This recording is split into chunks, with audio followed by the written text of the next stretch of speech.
श्री गुरुभ्यो नमः। परिभाषेन्दु शेखर ग्रंथे एका परिभाषा अस्ति, उभयगतिरिह भवति इति। तां परिभाषाम् अधिकृत्य वयम् इदानीं पठामः। अस्याः परिभाषायाः संख्या तावत् 9 इत्युक्ते नवमी इयं परिभाषा अस्ति। परन्तु तत्र संख्याभेदः ग्रन्थेषु दृश्यते। किं कारणम् इत्युक्ते इतः पूर्वं कृत्रिमयोः कृत्रिमे कार्यसम्प्रत्ययः इति एका परिभाषा। केषुचित् ग्रन्थेषु अस्याः परिभाषायाः अवतारिकात्वेन सा परिभाषा पठिता। कुत्रचित् तावत् सा परिभाषा पृथक् पठिता। यदि पृथक् गणनं कृतं तर्हि अन्या संख्या भवति। यदि तावत् अवतारिकात्वेन पठनं तर्हि पृथक् संख्या न भवति इति स्थितिः भवतु। तर्हि अस्मिन् ग्रन्थे अवतारिकायां सा परिभाषा पठिता, कृत्रिमयोः कृत्रिमे कार्यसम्प्रत्ययः इति। एवञ्च नवमी अस्ति इयं परिभाषा, उभयगतिरिह भवति। संक्षेपेण अर्थं पश्यामः। ननु संख्याग्रहणे बह्वादीनाम् एव ग्रहणं स्यात् प्रकरणस्य अभिधानियामकत्वसिद्धात् कृत्रिमयोः कृत्रिमे कार्यसम्प्रत्ययः इति न्यायात्।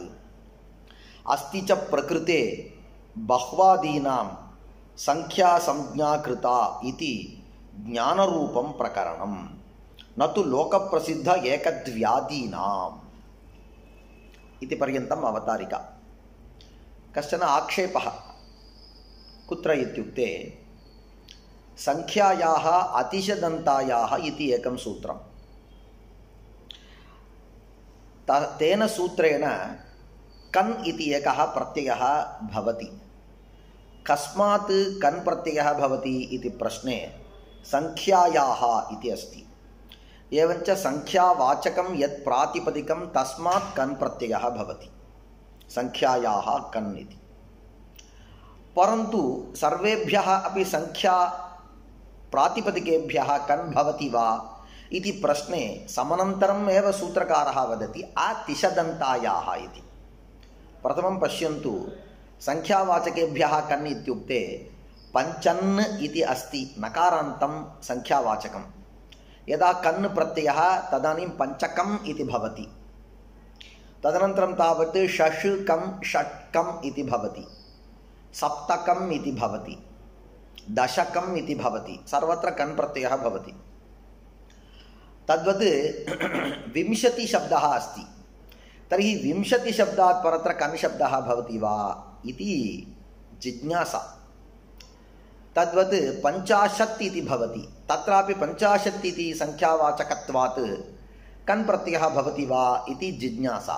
तदानीं समनन्तं पाणिनिः वदति आचार्यः अतिशदन्तायाः इति। इत्युक्ते यद्यपि 20 इति संख्यावाचकं 50 इत्यपि संख्यावाचकं, तथापि यदि ति इति एतदन्तं संख्यावाचकम् अथवा यदि शत् इति एतदन्तं संख्यावाचकम्, एतादृश ति त्यन्त शदन्त संख्यावाचकेभ्यः कन् न भवति इति वदति अतिशदन्तायाः इति। एवञ्च संख्यायाः अतिशदन्तायाः अयमर्थः। ति इत्येवमन्तात् तद्वत् षत् इति एवमन्ताच्च संख्यावाचकात् कन् न भवति, तद्भिन्नसंख्यावाचकेभ्यः कन् भवति इति पर्यवसन्नः अर्थः।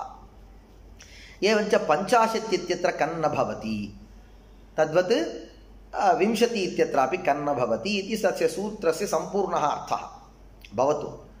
इदानीं कः संशयः इत्युक्ते प्रकृते संख्या इति शब्दः प्रयुक्तः सूत्रे। संख्या नाम का इति प्रश्ने लोकप्रसिद्ध गणन उपयोगिनी अस्ति संख्या। यदि बहवः पदार्थाः भवेयुः तर्हि कति पदार्थाः सन्ति इति तदर्थम् 1 2 3 इति एतादृशसङ्ख्याः अपेक्ष्यन्ते, उपयुज्यन्ते। तर्हि एवं लोकप्रसिद्धसङ्ख्या अस्ति।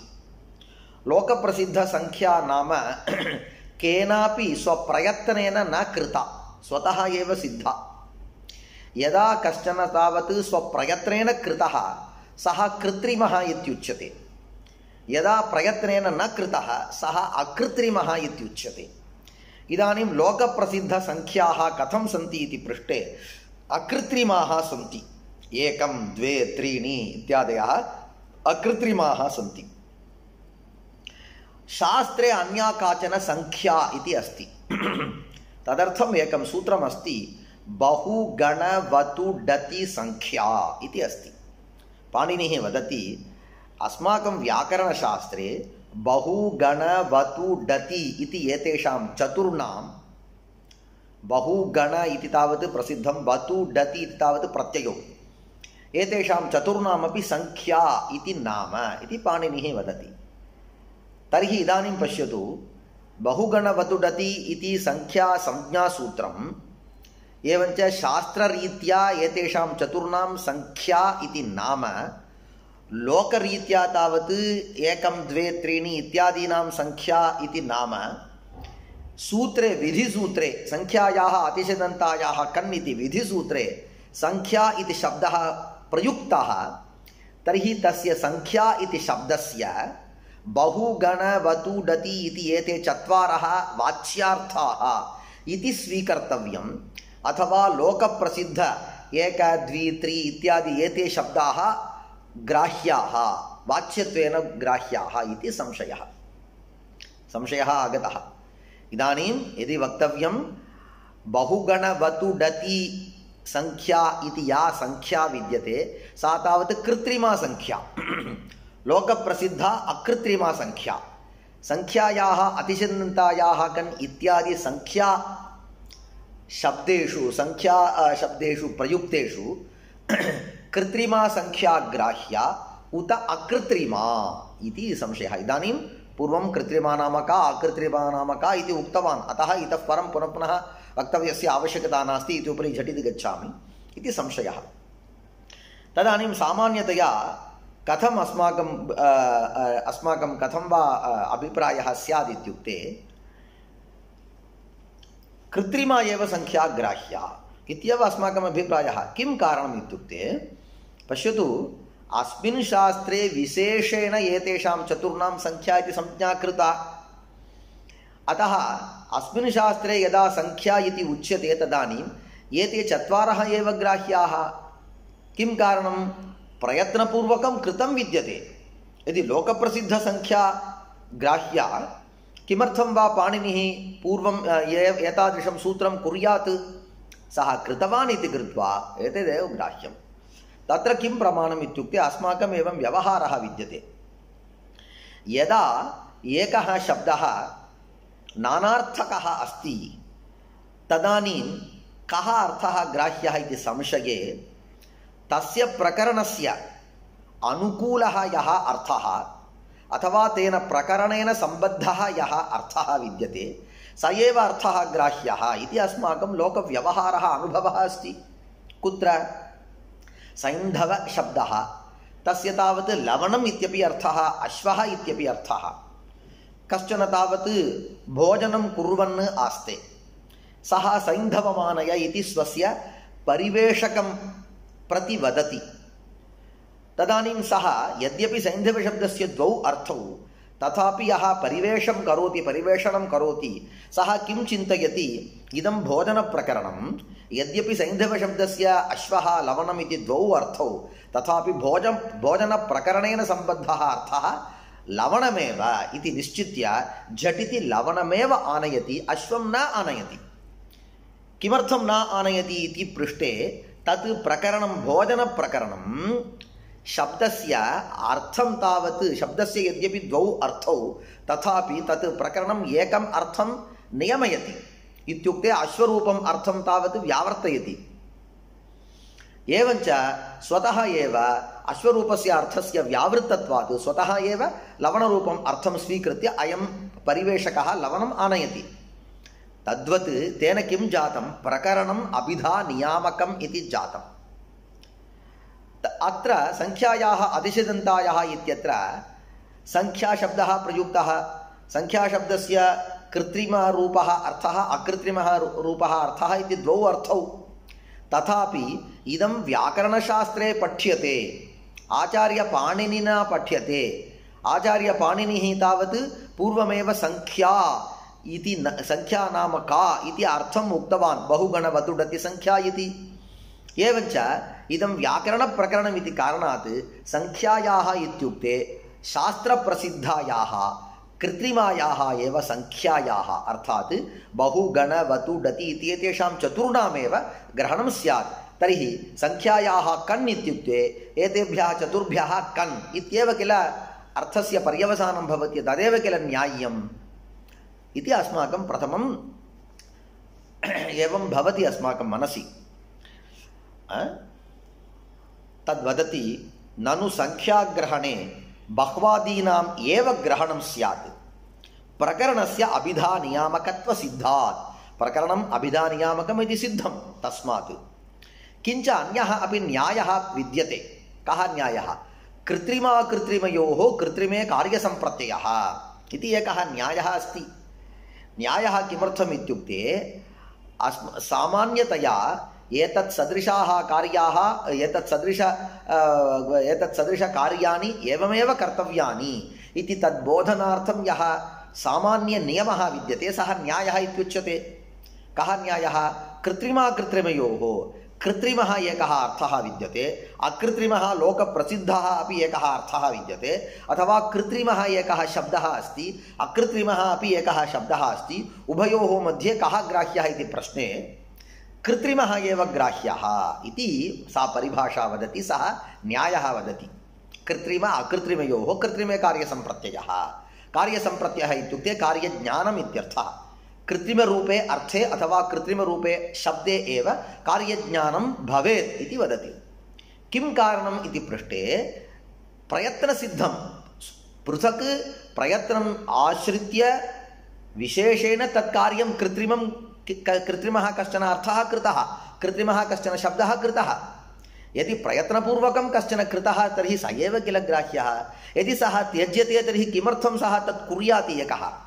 एवञ्च कृत्रिमाकृत्रिमयोः कृत्रिमे कार्यसम्प्रत्ययः इति न्यायः विद्यते। एवञ्च प्रकरणस्य अभिधानियामकत्वं कृत्रिमाकृत्रिमयोः इति परिभाषा न्यायः इति द्वाभ्यां किं सिद्ध्यति? कृत्रिमा एव संख्याग्राह्या। कुत्र? संख्यायाः अतिशदन्तायाः इत्यादि विधिसूत्रेषु। ननु इदं प्रकरणं वा इत्युक्ते तद्वदति अस्ति च प्रकृते बह्वादीनां संख्यासंज्ञा कृता इति ज्ञानरूपं प्रकरणं। सः वदति ननु व्याकरणशास्त्रम् इत्युक्ते व्याकरणशास्त्रे व्याकरणशास्त्रप्रसिद्धाः एव शब्दाः उपयुज्यन्ते प्रयुज्यन्ते इति न। लोकप्रसिद्धाः अपि शब्दाः उपयुज्यन्ते प्रयुज्यन्ते, व्याकरणशास्त्रप्रसिद्धाः एव अर्थाः गृह्यन्ते इति न। लोकप्रसिद्धाः अपि अर्थाः गृह्यन्ते।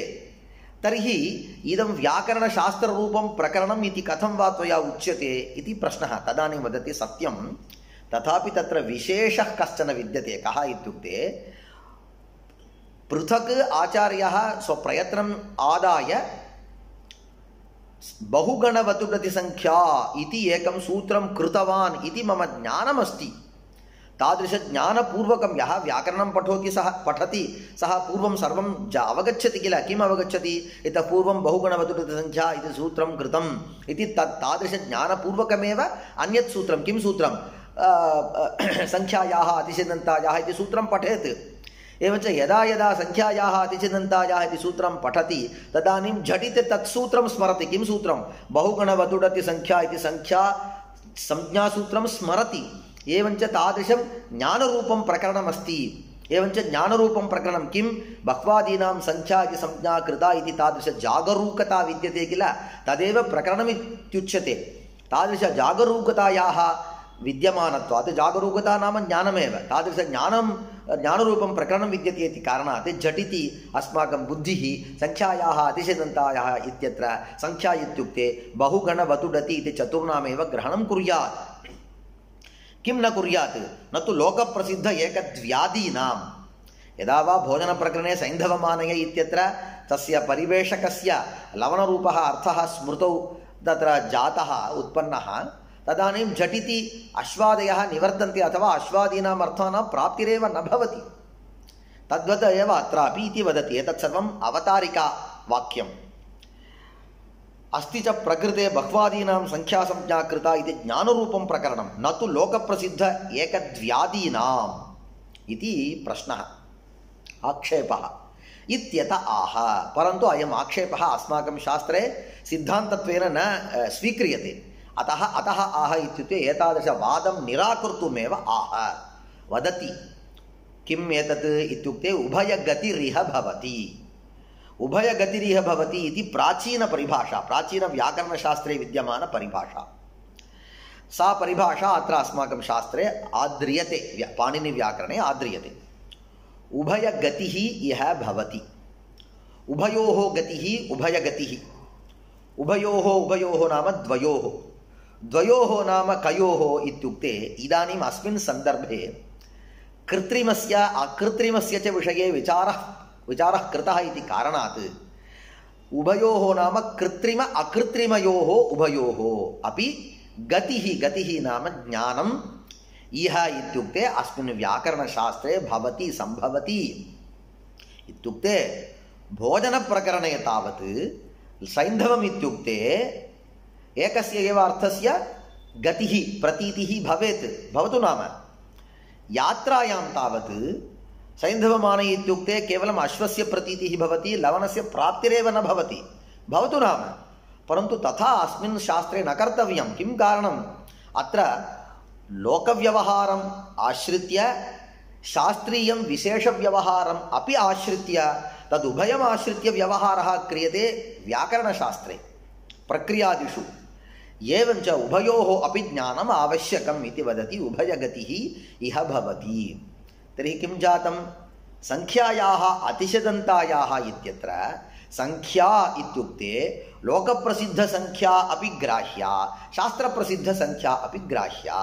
एवञ्च 1, 2, 3, 50, 20 तद्वत् 10, 55, 6 इत्यादि लोकप्रसिद्धसंख्या वाचकेभ्यः बहुगणवतुडति इत्यादि वाचकेभ्यः इति तत्र उभाभ्यामपि तत्र द्विधाभ्यामपि शब्दाभ्यां परत्र कः प्राप्तः? कन् प्रत्ययः प्राप्तः इति अस्माभिः ज्ञेयम्।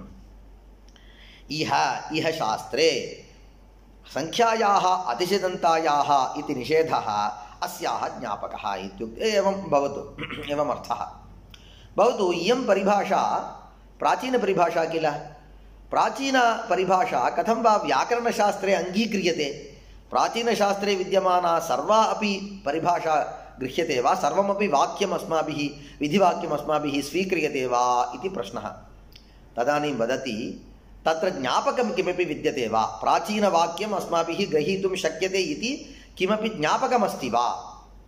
यतः इतरशास्त्रसिद्धानां परिभाषाणाम् अस्माकं शास्त्रे ग्रहणार्थं ताभिः परिभाषाभिः व्यवहारं कर्तुं पाणिनिसम्मतिः आवश्यकी विद्यते। सम्मतिः अस्ति वा इत्युक्ते विद्यते, एकं ज्ञापकं विद्यते। किं तत् इत्युक्ते इदमेव सूत्रं ज्ञापकं।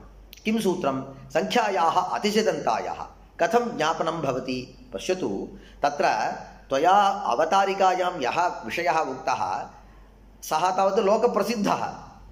तद्रीत्या संख्या इत्युक्ते लोकप्रसिद्धसंख्या एव यदि गृह्यते तर्हि किं भवति? अतिशदन्तायाः इति निषेधः व्यर्थः भवति। कथं? लोकप्रसिद्धसंख्या सूत्रस्य कः अर्थः स्यात्? संख्यायाः लोकप्रसिद्धसंख्यावाचकेभ्यः कन् इत्यर्थः। इत्यर्थः ननु अवतारिकायां किम् उक्तं? शास्त्रीया संख्या एव ग्राह्या इत्युक्तं किल? तर्हि संख्यायाः कन् इत्युक्ते शास्त्रप्रसिद्धसंख्याशब्देभ्यः एव कन् प्रत्ययः इति एकः एव अर्थः स्यात्। शास्त्रप्रसिद्धसंख्याशब्दाः के इत्युक्ते बहु गण वतु डति। तर्हि कः अर्थः? बहु इति एतस्मात् कन्, गण इति एतस्मात् कन्, वतु इति तत् वत् प्रत्ययान्तात् कन्, डति इति डति प्रत्ययान्तात् कन् इत्येवमेव सूत्रस्य अर्थः भवति। समनन्तरं सूत्रे किम् उक्तम्? आतिशदन्तायाः तत्र त्यन्तसंख्याशब्दात् कन् न भवति, शदन्तसंख्याशब्दात् कन् न भवति इत्युक्तम्। त्यन्तसंख्याशब्दः अत्र कृत्रिमसंख्याः सन्ति किल, बहु गण वतु डति, तत्र बहु इति उकारान्तः, गण इति अकारान्तः, वतु इत्यत्र वत् इत्येव अवशिष्यते, डति इत्यत्रापि अत् इत्येव अवशिष्यते।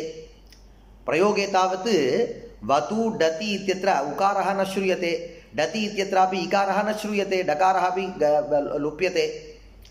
तर्हि एते कथं प्रयोगे भवेयुः इति पृष्टे बहुगण अत् अत् इत्येव भवेयुः। एतेषु चतुर्षु कोऽपि ति इत्यन्तः नास्ति, कोऽपि शदन्तः नास्ति। तर्हि सूत्रं कथमस्ति? संख्यावाचकेभ्यः कन् प्रत्ययः भवति, ति इत्यन्तसंख्यावाचकात् कन् न भवति, शत् इत्येतदन्तसंख्यावाचकात् कन् न भवति। किमर्थं भोः निषेधः? किमर्थं निषेधः? ति इति कोऽपि नास्ति एव किल, शत् इति कोऽपि नास्ति। कदा? यदा कृत्रिमा एव संख्या गृह्यते, कृत्रिमसंख्यासु त्यन्तशदन्तयोः अभावात् अतिशदन्तायाः इति निषेधः व्यर्थः स्यात्। परन्तु पाणिनिः निषेधं करोति। तेन किं ज्ञापयति? लोकप्रसिद्धसंख्याशब्देभ्यः कन् भवति इति सः ज्ञापयति।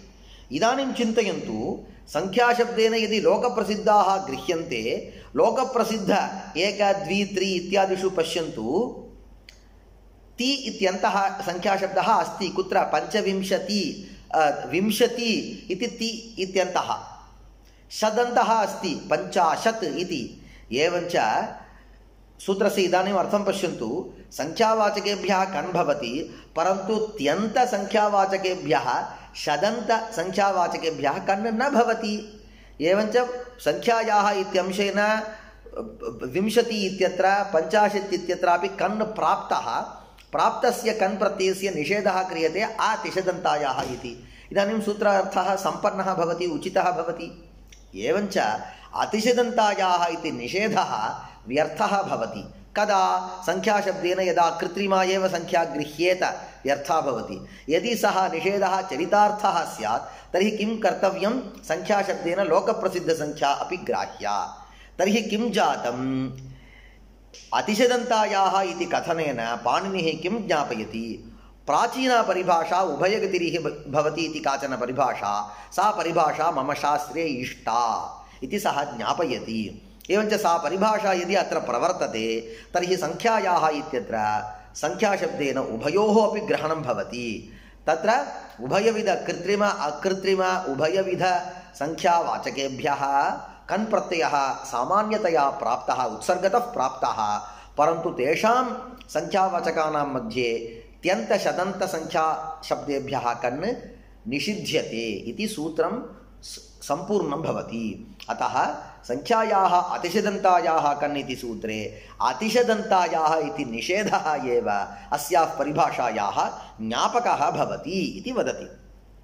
न हि कृत्रिमा संख्या त्यन्ता शदन्ता वा अस्ति। कृत्रिमा संख्या इत्युक्ते बहुगण वतु डति एते चत्वारः त्यन्ताः अपि न सन्ति, शदन्ताः अपि न सन्ति। तर्हि निषेधः व्यर्थः इति समाप्तम्। अन्यः विषयः एवञ्च इदानीं स्वांशे चारितार्थ्यम् इति व्यवहरन्ति वैयाकरणाः।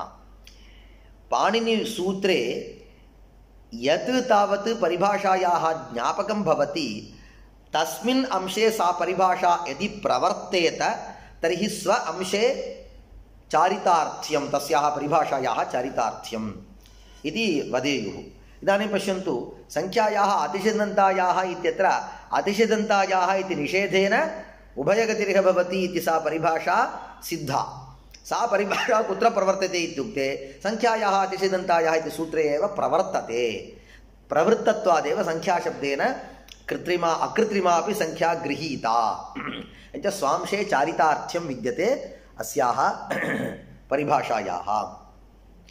तेन कर्तरि कर्म व्यतिहार तेन इत्युक्ते शास्त्रे यदा तावत् एकः शब्दः प्रयुज्यते सः कृत्रिमः अपि अस्ति अकृत्रिमः अपि अस्ति तदानीम् उभयोः अपि ग्रहणम् इति सिद्धत्वात् एतादृश अर्थस्य अनया परिभाषया सिद्धत्वात् किं भवति बहुत्र अस्माभिः लौकिकः अपि अर्थः ग्राह्यः।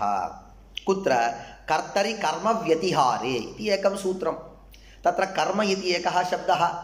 कर्मशब्दः शास्त्रे तावत् कर्तुरीप्सिततमं कर्म इति कर्मशब्दः कृत्रिमः अस्ति। लोके तावत् कर्म इत्यस्य कार्यम् अर्थात् क्रिया इत्यर्थः। इदानीं कर्तरि कर्म व्यतिहारे इत्यत्र कर्मशब्देन कः ग्राह्यः इत्युक्ते यदि अनया परिभाषया लोकप्रसिद्धः कृत्रिमः गृह्यते एवञ्च कर्मव्यतिहारः नाम क्रियाविनिमयः इत्यर्थः तत्र सिद्ध्यति। अस्याः परिभाषायाः स्वीकारादेव सिद्ध्यति। स एव अर्थः अस्माकम् इष्टः अपि। अन्यत् सूत्रं कण्वमेघेभ्यः करणे इति विद्यते।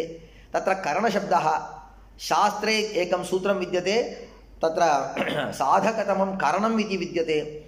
एवञ्च लोके करणं नाम क्रिया इत्यर्थः। इदानीं करणशब्दः कृत्रिमः अपि अस्ति अकृत्रिमः अपि अस्ति। कृत्रिमः अपि अर्थः अस्ति अकृत्रिमः अपि अर्थः अस्ति। कः ग्राह्यः कण्वमेघेभ्यः करणे इयं परिभाषा लौकिकः अर्थः अकृत्रिमः गृहीतुं शक्यते इति वदति इति कारणात् उभयोः अपि ज्ञानं भवति इति उक्तत्वात् अत्र करणे इत्यत्र लौकिकं कार्यं गृह्यते। तदनन्तरं विप्रतिषिद्धं च अनधिकरणे। पश्यतु न अधिकरणं अनधिकरणम्। अधिकरणं नाम किं शास्त्रे तावत् आधारोऽधिकरणम् इति अधिकरणं कृत्रिमः अस्ति। लोके अधिकरणम् इति द्रव्यस्य नाम। द्रव्यं विद्यते किल तस्य अधिकरणम् इति नाम। इदानीं किं वा ग्राह्यम् इति अस्माकं संशयः। तदानीं तत्र अधिकरणशब्देन लोकप्रसिद्धः एव द्रव्यं प्रसिद्धमेव द्रव्यं ग्राह्यम्। एवञ्च अनधिकरणं नाम द्रव्यभिन्नम् इत्यर्थः। एवं रीत्या उभयगतिरिह भवति इति परिभाषायाः आश्रयणात् लोकप्रसिद्धार्थानां ग्रहणं भवति। लौकिकक्रियाद्रव्यादि अवगतिः।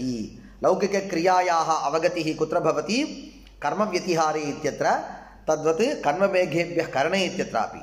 द्रव्यस्य अवगतिः कुत्र इत्युक्ते विप्रतिषिद्धं चानधिकरणे इति एतावत् पर्यन्तं दृष्ट्वा पुनः पठामः। श्रीगुरुभ्यो नमः।